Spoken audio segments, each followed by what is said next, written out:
இந்த கரூர் சம்பவத்துக்கு அப்புறமே அவசரமாக ஒரு தனிநபர் ஆணையம், அந்த தனிநபர் ஆணையத்தை அவமதிக்கிற மாதிரி அரசு உயர் அதிகாரிகள், காவல்துறை உயர் அதிகாரிகள் எல்லாருமே நம்மளை பத்தி ஃபுல்லா இந்த அவதூறுகள் பரப்பி ஒரு செய்தியாளர்கள் சந்திப்பு அவசரமா. இதெல்லாம் ஏன் நடக்குது? எதுக்காக நடக்குது? இதுவும் தமிழக முதல்வர் ஆணையத்தை தலையிலேயே கொட்டி வீட்டுக்கு அனுப்பிச்சிட்டாங்க, அது வேற விஷயம்.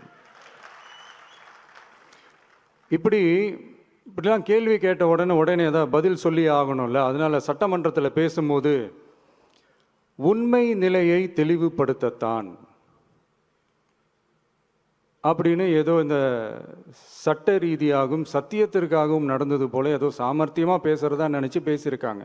இப்படி ஒரு 50 வருஷமா பொது வாழ்க்கையில் இருக்கிற ஒருத்தவங்க ஒரு முதல்வர் அவர்கள் சொன்னது